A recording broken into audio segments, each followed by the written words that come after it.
Okay. Okay, and I look at you? Or Yes, look at, yeah, so, you okay, can so, look okay, at me. so, We could be very casual. okay, so. So maybe we can start, if you could just share your name and your institutional affiliation and just a little bit about the kind of work that you do. Okay. So I'm Juliana Claassens. I'm currently teaching at the Faculty of Theology in Stellenbosch University in South Africa. So professor in Old Testament, also head of the gender unit. I did my PhD many years ago at Princeton Theological Seminary. So ever since then, I've taught 8 years in the United States at different institutions, and then I returned back home to Stellenbosch University. We have been teaching about 15 years now. But ever since I was a graduate student at Princeton, I came to SPL. I remember my very first SPL was the infamous Orlando one in Disney World. Yes. Which was fabulous, very sort of confusing and overwhelming, and there was a lot of papers with Disney themes. So ever since then, I think I've missed the COVID years, like one or two, but then also I think I've missed one, the New Orleans one, the first one there. So it's been a really important, even while I'm in South Africa, sort of to be adjourned, to come back every year, to see friends and professors and our colleagues also from different institutions. I have my one classmate from Princeton. We have had dinner every single year when we come back. So just last night again. So it's just been really wonderful. And what I love about SPL also is I remember when I was just sort of the first years, you so absolutely in awe of these professors with whose work you've read, and you see them and you follow them everywhere they speak. And now, sort of just to see, even again, new students and telling them, they come to you and say they've read your work, and it's this space where, we are individually and collectively are doing work that matters.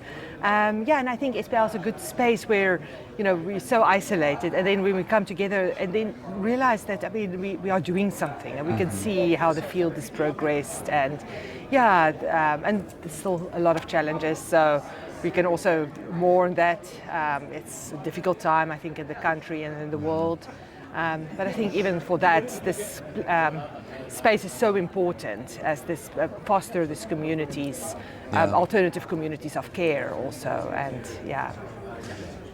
Thank you. So your first meeting was New Orleans. It was Disney World. Oh, it's at Disney. It was at Disney World. Yes, wow. That was Orlando. Yes, it was wow. Orlando So at Disney World. 2006? No, that was 1998. Oh, wow. Okay.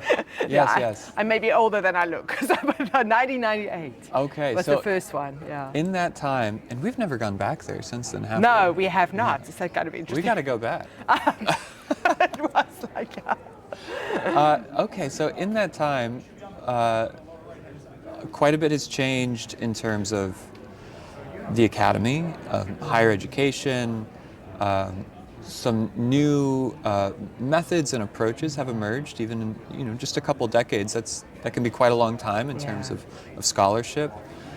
So I'm curious, from your perspective, from that first meeting that you attended to today, it's 2025. We're here in Boston, Massachusetts. What are some ways in which you've seen the society change or adapt or grow? Yeah. And then maybe a kind of part B to that question, looking ahead, we're approaching the 150th anniversary of SPL.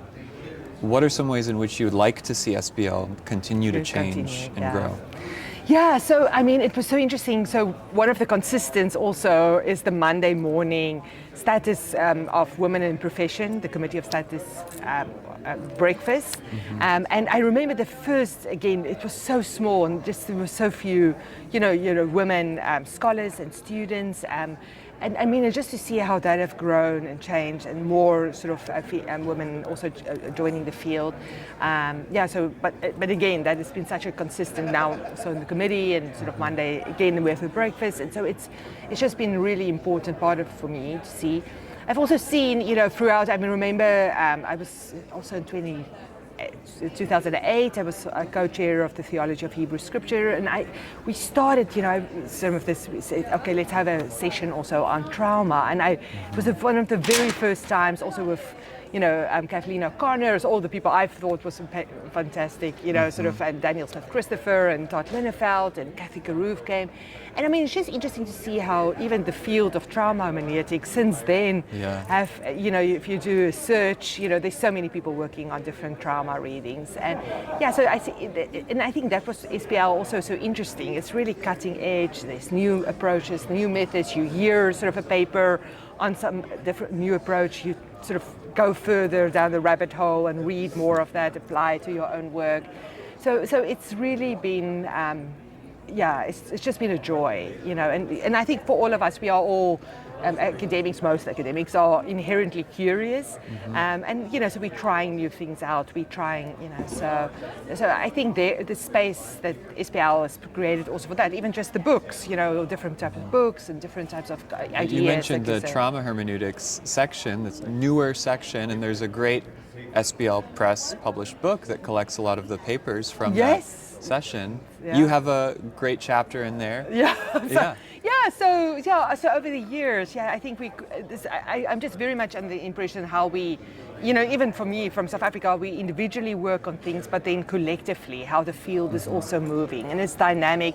And your question as to where are we going? I mean, I've heard so many horror stories, of religious departments closing in the United States, also over the world, theology and humanities are under threat.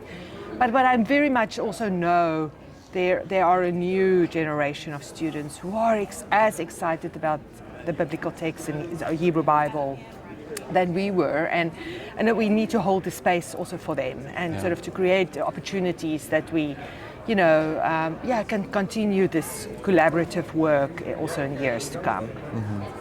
Thank you.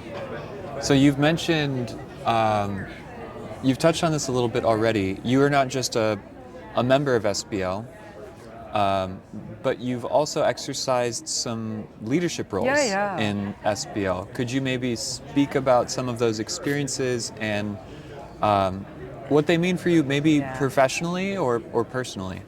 Yeah, so goodness, my first, I was out of the blue, sort of some of my work, I feel very young in my career, so I was asked to be a co-chair for the Theology of Hebrew Scriptures. And that is also so wonderful. It is very much a Christian and Jewish sort of collaboration. So even just the people I met there and sort of the ability, I mean, that's the first time I saw that you can actually have interesting conversations, invite people that's interesting and they might actually say yes and come to it sort of. And so that was wonderful. It was very early in my career.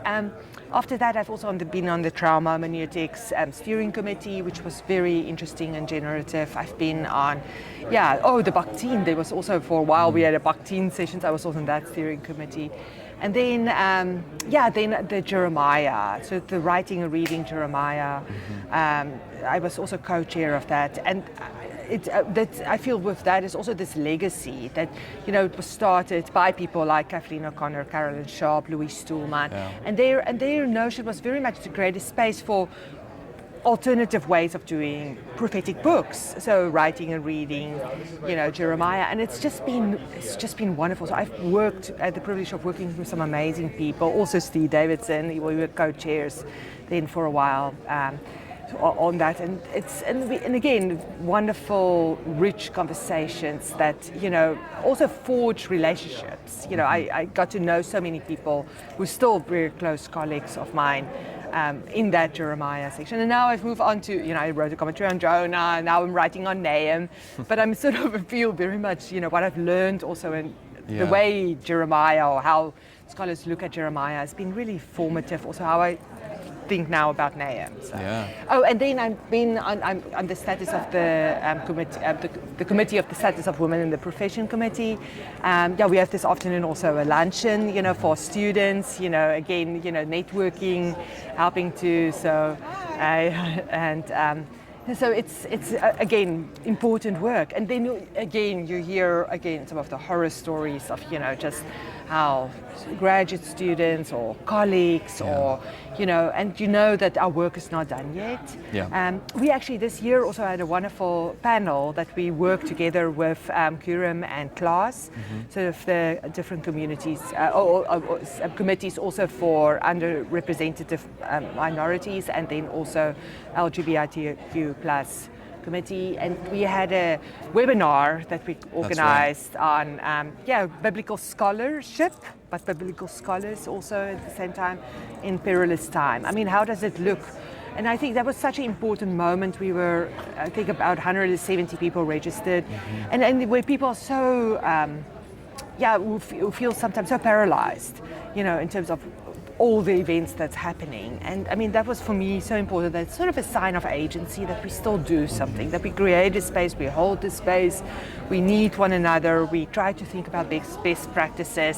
And I think everyone who was at that session felt a little bit better afterwards. So I hope we can do more of that. Yeah. It was a great webinar. Yeah. Thank you. Yes. Yeah, I was so nervous, but we had great support also, so for the SPL staff was fantastic. I mean, sort of helping us, So I want to be respectful of your time. I know you have a busy conference schedule. Can we do a quick speed round? Yeah, sure. Okay. Favorite city that the SPL meeting has been in? Oh my goodness. Well, Boston is not bad. I like that sort of, I like the East Coast. So, so you go a lot west, then it's very far to fly from South Africa. So I think Boston. Okay. Go back. Even it's cold, but it's great food. Great. There's Last very good night, food. Yeah. Best Italian food ever I've had in my life, So where did you go? Mama Maria. Okay. It's a Uber ride. Okay. But it was fantastic. I'm looking for a good dinner tonight, so maybe I'll check it out. Mama Maria. Okay, excellent. If you could travel back in time and visit yourself on the plane when you are in 1998 or 1999, headed to Orlando, and you can give yourself a piece of advice. Oh my goodness, yeah. As you're coming to your first annual meeting, what piece of advice would you give yourself? Oh, just this is overwhelming and fantastic and wonderful, but just embrace it. It's like really, it's very intense. So drink a lot of coffee, you don't sleep a lot, but just, every moment, because everyone you see, you have like literally 30 seconds or 2 minutes to catch up. And I mean, in that 30 seconds or 2 minutes, you can make the other person feel better about themselves, or, so it's not about you, it's also about other people. So, and so if you see it like that, then it's actually a lot of fun. Yeah. If you sort of, that very competitive and where are the other and who's best and all of that, which you also get here, it's not so much fun. Not as much fun. Yes, good advice. Last question, what session are you most excited about this weekend? Oh, yes, so the session we presented in, Rhiannon Grable and Elaine James, they started this counter community leaf, which is literary, ecological and feminist. So we have a happy hour Friday, and they have some sessions, and they're working to publications.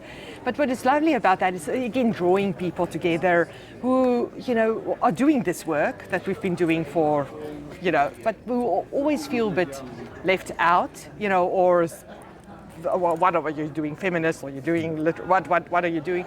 So it's creating sort of a space where we come together, and we also support in a non-threatening, non-hierarchical way. So that's been great. We had a session yesterday morning, so that was lovely. And then also I did go to the Walter Brueggemann sort of session. Yes. Which was also touching. I mean, it was a bit of a Princeton reunion, so a lot of my classmates before and after me, and sort of some of that. So it was really special. He was great. I mean, as so many of us. I mean, just his presence, but also, I mean, he wrote some of my first endorsements of a book, my first book that was published and things like that. So very supportive, because also, some of the work I do and what he does, I mean, sort of is outside of the main sort of, but so he was very inspirational for that. But just also to hear how he has touched so many different people's lives, and something, and I love the one speaker said about in his classroom teaching. I mean, so something happened. There was something that's alive, and I mean, and that I I love. I was actually this past semester at Columbia. They like to see me as part of my sabbatical, and so I taught in the same sort of their classroom with Paul Brown, and it was just. I mean, I could see that. I mean, for us teaching intro, something that comes alive. So yeah, that's inspiring. Yeah. Juliana, thank you so much. I really appreciate it. Thank you.